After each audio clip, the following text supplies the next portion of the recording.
Sa pagpapatuloy ng kanilang pagmamasid, nanatili naman silang alerto. Napakatahimik ng paligid pero kung ano-ano ang nararamdaman ni Tadag at ni Tandang Ibok. Dumating na nga noon sa puntong nagsisitayuan na ang kanilang mga balahibo sa katawan na para bang merong isang mabangis na nilalang ang nagmamasid sa kanilang kinaroroonan. Upang hindi gaanong masindak sila Tadag at Tandang Ibok, sinubukan nilang mag-ikot. Gamit ang isang sulok, matapang nilang sinuyod ang lugar hanggang sa marating nila ang tabing parte ng kakahuyan. Bagaman hindi nila nasisilayan ang loob nito, malakas ang kanilang kutob na meron ditong naninirahang dyablo. Makalipas pa ang ilang minuto, napagdesisyonan nila Manong Kamat na pumasok sa loob. Si Tandang Ibok naman, nanatili lamang sa bukana nito para magbantay. Kampante naman silang iwan ng matandang yon, lalo pat malawak ang sakop nitong pandama sa grupo nila. Kapag may mangyari mang hindi nila inaasahan, madali yung makakapunta para magbigay ng tulong.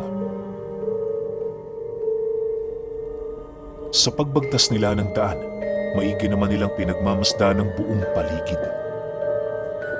Habang naglalakad silang dalawa papaloob, napansin na nila doon ang mga paniking animoy na kasunod.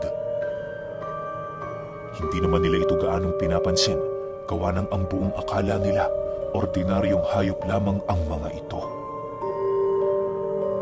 Maya-maya pa, nang marating na nila ang gitnang bahagi ng kakahuyan, doon bumungad sa kanila ang isang hubot-hubad na nilalang na merong daladalang sibat. Sa estado ng wangis nito, inakala nila Tadag na isa yung katutubo. Upang hindi na mas lalong tumaas ang tensyon sa lugar, minabuti nilang manatili sa kanilang kinaroroonan habang patuloy na pinagmamasdan ng nilalang. Hindi naman sila noon nababahala, lalo pat wala itong indikasyon ng pagiging isang aswang.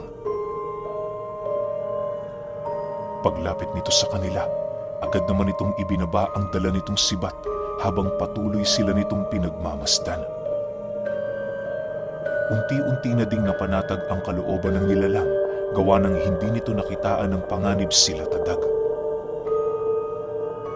Habang pinaiikutan sila nito, panay naman ang ginagawa nitong pag-amoy sa kanila na para bang yun ang unang beses nitong makakita ng ordinaryong tao sa lugar.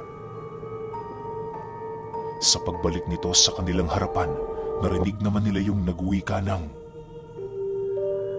"Bago lang kayo rito. Ano kayo? Tao? Hindi aswang?" Nakakapanibago. Kasabay ng pagwika ng katutubo ay ang kampante naman itong pag-upo sa kanilang harapan. Nang mapagtanto naman nila Tadag na pinauupo sila nito, dahan-dahan naman sila doong sumunod. Lumipas pa ang ilang minuto, doon nila napag-alaman ni Manong Kamat na isa din palang ordinaryong tao ang lalaking yon. Nag-iisa na lamang ito sa buhay, gawa ng nilipol ng kuba ang sityong minsan nilang tinirahan. Inilahad din ito sa kanila, kaparte sila ng mga katutubong matagal nang naninirahan sa gubat. Kalimitan lang din silang makasilay ng mga tao sa komunidad dahil sa masyado ng malayo ang kanilang pinagtitirhan sa kabihasnan. Ayon pa rito, napadpad ito sa lugar para maghintay ng makakasama upang kitila ng buhay ang kuba. Malalim ang galit ng lalaking yun sa kalaban nila Tadag, kaya na may hindi na sila nag-alangang makipagtulungan dito. Dagdag pa ng lalaki na alam niya ang pasikot-sikot sa teritoryong yon, kung kaya't madali nilang mararating ang kinaroroonan ng kanilang kalaban nang hindi nakikipaglaban. Matapos naman nilang marinig ang sinabi nito, agad naman tumutol itong si Tadag. Para sa kanya, hindi maganda ang ganoong plano, lalo pat mas naniniwala siya sa nais mangyari ni Tandang Ibok. Kung iisipin kasi, napakadelikado ng ganoong pasya sa kadahilanang inaasahan na nilang matagal na silang natutunugan ng kuba. Ang labis pa nga nilang ikinakabahala ay baka alam na nito ang bawat galaw ng kanilang grupo. May posibilidad ding nakikinig ito sa kanila dahil na rin sa kakayahan ng kanang kamay nitong mambabarang. Nang marinig naman yon ng katutubo, hindi naman ito maiwasang mag-isip ng malalim. Para magkaroon sila ng kaliwanagan, nagpa siya yung papasukin sa kakahuyan ng sinasabing pinuno nila Tadag. Dagdag pa nito, hindi siya maaaring lumabas sa lugar na yon ng 10 oras sa kadahilan ng merong 10 ipinataw sa kanya ang kuba. Matapos naman yung marinig nila Tadag, agad naman sila doong nagpaalam. Pagbalik nila sa kinaroroonan ni Tandang Ibok, walang pagdadalawang isip naman nila yung inabisuhan ukol sa kanilang mga natuklasan. Dahil dito, minabuti nilang iwan si Manong Kamat para magbantay sa kanilang mga tauhan. Sa pagsapit ng 1:00 ng madaling araw, nagkaroon na nga sila ng kasunduan sa pagitan ng kanilang pangkat at ng katutubo. Si Tandang Ibok na mismo ang nagpasya ukol sa bagay na yon, kaya na may minabuti na nilang huwag tumutol. Bago sila umalis sa lugar, kabilin-bili na naman sa kanila ng lalaki na kapag sumasapit ang gabi, huwag na huwag nila yung susundan sa anumang dako ito ng lugar pupunta.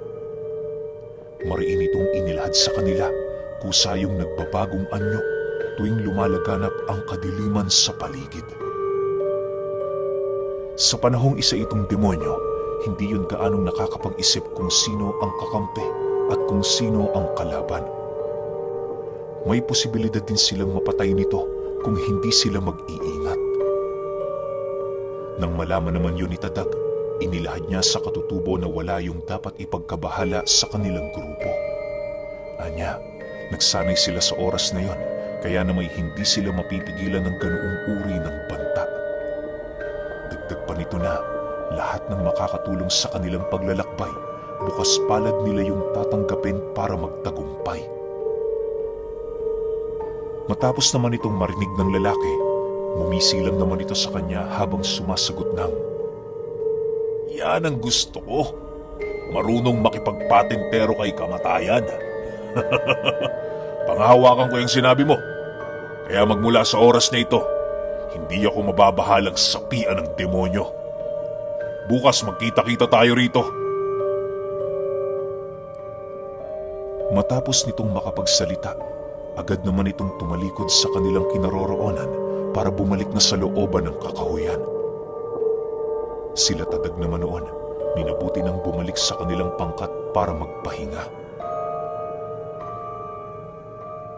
Habang nakaupo sila sa gitna ng siga, panay naman ang kanilang pag-uusap ukol sa mga nangyari.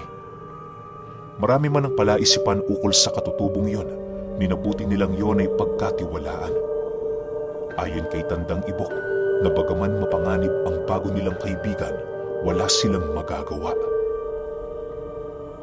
Kinakailangan nilang gamitin ang lahat ng barahang makukuha nila kung nais nilang malamangan ang kuba. Hindi naman matatawag yung panlalamang, gawa ng lahat sila ay merong benepisyo sa misyong kanilang gagawin. Kinabukasan, hindi pa man pumuputok ang bukang liwayway, kasalukuyan na silang naglalakbay patungo sa susunod na baryo. Minabuti nila noong dumaan sa gilid ng kakahuyan, alinsunod sa nais ng katutubo. Ayon dito, hindi sila maaaring dumaan sa tabi ng palayan, gawa ng marami doong naglilibot na mga bukangabon. Matapos naman yung marinig nila Tadag, agad naman silang napaisip sa kadahilan ng unang beses pa lamang nilang marinig ang ganoong uri ng pangalan. Inaasahan nilang isa yung uri ng mga antingero, pero nang mag-umpisa ng magkwento ang katutubo, doon nila napag-alaman na isa pala yung matandang manlalason. Para sa mga hindi nakakaalam, ang bukangabon ay kinikilalang mga peste ng palayan at iba pang mga taniman. Kapag nag-umpisa ng manirahan ng mga ito sa isang lugar, lahat ng mga magsasakang may mga tanim roon malulugay dahil sa biglaang pagkamatay ng kanilang mga itinanim. Kung nagkataon namang wala silang sapat na kaalaman pagdating sa lihim na karunungan, magsisilbing palaisipan para sa kanila kung bakit sila nalulugi. Dagdag pa ni Tandang Ibok na kahit anong gawin ng mga ito para maibalik ang kagandahan ng kanilang lupa, masyado na yung imposible. Hanggat nananatiling nakatira doon ang isang bukangabon, mananatili itong patay sa kahit na anong uri ng mga tanim. Bagaman manlalason ang nilalang na yon, hindi rin ito basta-bastang nasisilayan ng mga ordinaryong tao dahil sa kakayahan itong maglakbay at kumuha ng mga sangkap sa pamamagitan ng espiritual na aspeto. Kaya nila pinupuksa ang mga palay at iba pang mga tanim sa isang lugar ay para hanapin ang mga laman lupang naninirahan doon. Kapag dumating na sa puntong nanghihina na ang mga laman lupa dahil sa kawalan ng tanim, kusa yung lalabas sa kanilang mga lungga na siya namang magsisilbing hudyat para sa manlalason na gawin ang kanyang maitim na balak. Matapos makalikom ng bukangabon ng sapat na laman lupa, gagamitin niya ito para gumawa ng isang makapaminsalang lason. Ang lason na nagagawa niya gamit ang mga katawan ng mga nilalang na yon ay higit na mas makamandag kesa sa anumang uri ng lason na ating nalalaman. 100 beses yung nakamamatay kumpara sa laso ng kobra, kaya na may maging ang mga dalubhasang albularyo ay pinangingilagan nito. Ang labis pang nakakabahala sa mga ganoong uri ng nilalang, may kakayahan yung ipadala ang lason sa pamamagitan ng salita, palipad hangin at usog. Sa pagpapatuloy ng kanilang pag-uusap, doon din na pag-alaman nila Tadag na hindi lang isa ang bukangabon na naninirahan sa lugar na yon. Kung hindi nagkakamali ang katutubo, binubuo ito ng isa ding pamilya, kaya na may higit itong mapanganib kumpara sa mga ganoong uri ng nilalang na napapadpad lamang sa mga baryo. Dagdag pa nito, malakas din ang pang-amoy nito sa kadahilanang may basbas din yon sa kanang kamay ng kuba. Mahihirapan sila kung kakalabanin nila ito, lalo pat wala silang ideya sa teritoryo nitong tinitirahan. Matapos naman itong marinig ni Tadag, ni katiting na takot wala siyang naramdaman. Para sa kanya, hindi dapat katakutan ang mga nilalang na yon sa kadahilanang nakahanda ang kanilang pangkat sa anumang uri ng panganib. Para mapatunayan na mas nangingibabaw sila sa mga nilalang, inabisuhan niya ang kanyang grupo na manatili sa lugar kung saan naninirahan ang mga ito. Nang marinig naman yon ng kanyang mga kasama, minabuti nilang maghanap ng lugar na merong mabigat na presensya. Pagdating nila sa isang patag na lugar kung saan purong mga tuyot na damo at puno na lamang ang nakatayo, napagtanto nilang doon naninirahan ang mga nilalang na inilalahad ng katutubo. Makalipas lamang ang ilang minuto, nang makahanap na ang kanyang pangkat ng lugar na maaari nilang mapagpahingahan, dali-dali namang hinubad ni Tadag ang kanyang damit habang nagwiwika sa mga ito ng, "Dito lang kayo. Ako na ang susubok sa mga demonyong naninirahan dito. Tingnan natin kung ano ang mas malakas. Ang laso nila o ang swerte ko." Kasabay ng pagwika ni Tadag ay ang dali-dali naman itong paglakad patungo sa patag na lugar. Di pa man siya nakakalayo sa kanilang grupo, bahagya naman siyang natigilan nang maramdaman niya ang paghawak ng isang kamay sa kanyang balikat. Paglingon niya rito, bumungad sa kanya ang katutubo na seryosong nakatitig sa kanya habang nagwiwika ng, "Hindi katapangang maituturing ang pagpapatunay sa iyong kakayahan. Ang tunay na matapang, tahimik at laging nakahanda sa anumang laban. Pasensya ka na, kaibigan, pero duda ako sa kakayahan mo. Huwag ka nang tumuloy, sapagkat hindi makakabuti sa ating grupo kung ikaw mismo ay malagay sa panganib." Hindi biro ang mga bukangabon. Kapag naramdaman nilang kaya ka nilang sindakin, hindi sila magbibigay sa iyo ng pagkakataon para makatakas ng buhay. Sana naman, makinig ka sa aking payo, kaibigan. Matapos naman itong marinig ni Tadag, ngumiti lang naman ito habang sumasagot sa katutubo ng, "Sa tingin mo, bakit ako naging pinuno ng aming grupo? Maghintay ka lang dyan. Wala naman akong pinapatunayan. Ang sa akin lang, nais kong alisin ang takot sa iyong katawan. Batid kong kinakatakutan mo sila, kaya na may sa pamamagitan ng gagawin kong ito, manunumbalik ang iyong tiwala sa kakayahan mo." Nang marinig ito ng katutubo, halos bigla naman itong napatahimik dahil ramdam niyang nagsasabi ng totoo itong si Tadag. Pagbalik nito sa kinaroroonan ng kanilang grupo, agad naman yung pinayuhan ni Tandang Ibok ukol sa kanyang gagawin. Maya-maya pa, nang mapagtanto niyang handa na ang mga kasama niya, agad naman niyang hinanap ang mga peste sa lupain. Sa pagbagtas niya ng daan, napansin niyang napakatahimik. Ramdam niya din ang sikat ng araw, subalit hindi ito gaanong iniinda ng katawan niya. Maya-maya pa, habang naglalakad siya, doon niya nakita ang isang matandang animoy bumubunot ng mga damo, di kalayuan sa kanyang kinaroroonan. Habang abala yun sa ginagawa nito, unti-unti namang nasipat ni Tadag ang dahan-dahan nitong paglaho. Sa pagkawala ng matanda, bahagya naman siyang napatahimik, gawa ng pakiramdam niya, pinaglalaruan lang siya ng kanyang paningin. Makalipas pa ang ilang minuto, napansin naman ni Tadag ang paglitaw ng matanda sa isang punong may malawak na sakop ng lilim. Nakangisi yung nagmamasid sa kanya na parabang hinihintay siya nitong lumapit doon.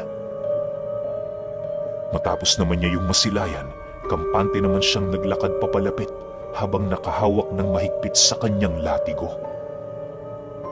Inaasahan niya na kasing hindi lang iisa ang bukangabon sa lugar, gawa ng ayon sa katutubo, binubuo ito ng isang pamilya.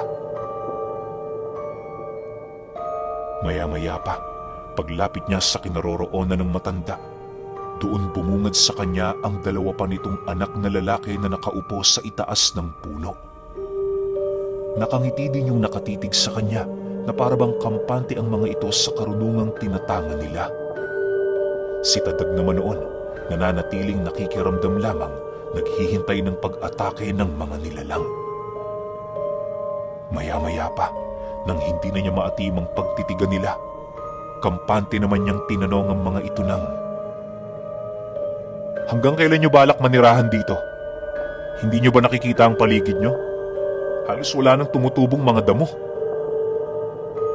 Nang marinig naman ito ng dalawang lalaki, tumawa lang naman ito na parabang isang nakakatawang bagay ang sinabi ni Tadag. Maya-maya pa, pagtahimik ng dalawa, sinagot naman siya ng matanda nitong kasama ng, "Huwag mong pakialaman ang ginagawa namin dito. Malayo kami sa lugar ng mga tao. Kaya anong paki mo?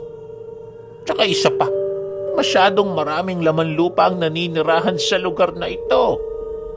Salamat kay Mandibuling at sa aming pinuno."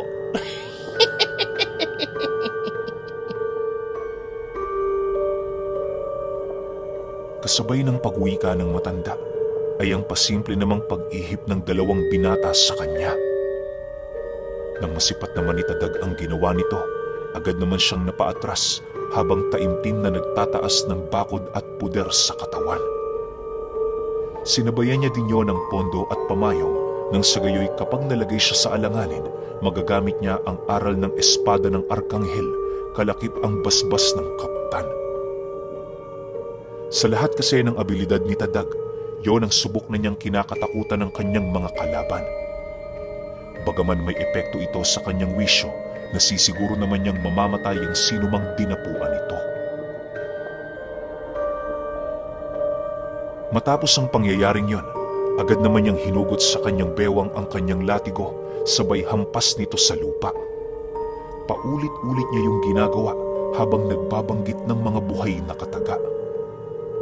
Nang medyo masipat niyang tumatahimik na ang mga bukangabon, maingat naman niya yung nilapitan. Pagramdam ni Tadag na meron na siyang sapat na distansya sa isang binatang nakaupo sa sanga, mabilisan naman niya yung hinataw ng kanyang latigo na siyang naging sanhi upang bumagsak yun sa lupa. Nang akmang tatayo pa ito, dali-dali naman niyang pinuluputan ang leeg ng binatilyo, sabay kaladkad papalayo sa mga kasama nito. Hindi na din niya yun binigyan ng pagkakataong manabla, kung kaya't nang magkaroon siya ng pagkakataon upang yun ay paslangin, walang pagdadalawang isip naman niya yung ginawa. Makalipas lamang ang ilang minuto, tanging paghihingalo na lamang ang nagawa ng nilalang na yon, habang gulat na gulat namang nakatingin dito ang matanda at ang kapatid nito. Pagbunot ni Tadag ng kanyang punyal sa katawan ng binatilyo, dahan-dahan naman siyang napasilay sa dalawa pang nilalang habang nananatiling tahimik. Sinindak niya rin yun ang kanyang presensya sa pamamagitan ng pagtawag sa kapitan. Dahil sa kanyang ginawa, kung kaya't bakas naman sa pagmumukha ng mga nilalang ang pagrespeto nito sa kakayahan niya. Hindi na rin yun nagpakakampante sa kinaroroonan nila sa kadahilan ng naramdaman na nila ang seryosong pagkatao ni Tadag. Maya-maya pa, nang masipat naman ng dalawa ang unti-unti niyang paglapit, bigla naman yung napaatras habang nag-uusal sa paligid. Anong gagawin niyo? Lalapatan niyo ako ng lason? Subukan niyo at nang makita niyong hinahanap niyo, tandaan ninyo, parte ng kalasag kong talim ng espada ng Arkanghel. Ano man ang ibato niyo sa akin, babalikan kayo nito ng doble o higit pa. Naranasan niyo na bang magdusa sa inyong mga sariling kakayahan? Wika ni Tadag na may halong paninindak. Matapos naman yung marinig ng dalawa niyang kalaban, kitang-kita naman niya ang labis na pagkagalit ng binatilyo sa kanya. Bagaman nagbigay na siya ng babala, nagpatuloy pa rin ito sa pag-ihip ng usal sa paligid na parabang hindi ito naniniwala sa mga katagang inilahad niya. Sa pag-ihip ng binatilyo ng lason sa hangin, bigla namang dumilat ang mga mata nito habang dahan-dahang napapaluhod sa lupa. Buong puwersa din itong hinahawakan ng kanyang leeg na parabang wala na itong kakayahan para makahigop ng hangin. Hindi naglaon, kusa na din yung sumuko na siyang humantong sa pagkamatay nito. Pagsilay naman ng ama nito sa walang buhay na katawan ng kanyang anak, dali-dali naman niya yung nilapitan habang patuloy na umiiyak. Panay din ang ginagawa nitong pagmumura kay Tadag na parabang idinadaan nito ang sumpa sa kanyang galit at puot na nararamdaman noong mga oras na yon. Dahil sa pangyayari, wala naman siyang ibang ginawa kundi palakasin ang kanyang bakod at puder sa katawan. Napagtanto niya kasi, napakadali lamang makontra ng mga kakayahan ng manlalason. Ang kinakailangan mo lamang gawin, taasan ang iyong bakod at puder sa katawan sa puntong hindi na ito maaabot ng mga abilidad nitong pinakawalan. Kinakailangan mo ding gumawa ng kalasag na may kakayahang tablahin ang aral ng mga ito upang magdalawang isip yung magpalipad hangin o sumumpa sa iyong espiritu. Dagdag pa ni Tadag na bagaman nakamamatay ang kakayahan ng mga bukangabon, napakaraming butas sa abilidad ng mga ito. Kapag nagkataong tumapat yun sa isang dalubhasang antingero, may posibilidad na wala silang kakayahan para manalo sa anumang uri ng duelo. Nang masipat naman ni Tadag ang pagtahimik ng matanda, dahan-dahan naman niyang pinag-aralan ang gagawin nitong hakbang. Inaasahan na niyang wala na sa isipin nito ang tumakbo, lalo pat nagawa na niyang paslangin ang dalawa sa mga anak nito. Pagsilay naman niya sa matandang papasugod na sa kanya, dali-dali naman niya yung hinataw ng latigo. Kahit nasisipat niyang naglalaho na ang iilang bahagi ng katawan nito, patuloy niya pa rin yung hinahampas sa kadahilan ng naniniwala siya walang sinasanto ang dulo ng kanyang latigo kung saan naninirahan ang mutya ng apoy. Mapa-espiritu, kaluluwa, engkanto ay kaya nitong paslangin dahil na din sa tinatangan nitong karga. Maya-maya pa, bumagsak naman sa harapan niya ang matanda na halos hindi na makilala. Lasog-lasog ang katawan nito at pawang naghihingalo na lamang yon. Hindi naglaon, binawian na rin yon ng buhay sa kanyang mga kamay. Dahil sa ginawa ni Tadag, lahat ng mga kasama niyang saksi sa pangyayari ay halos hindi naman makapaniwala. Ang katutubo, animoy wala nang masabi dahil sa sobrang paghanga sa kakayahang ipinakita niya. Pagbalik niya sa kinaroroonan nito, nginitian lamang niya ang katutubo habang nagsasabi ng, "Sabi ko sa iyo, magtiwala ka. Libre lang yan. Huwag kang magdalawang isip na ibigay yan sa mga taong karapat-dapat na tumanggap."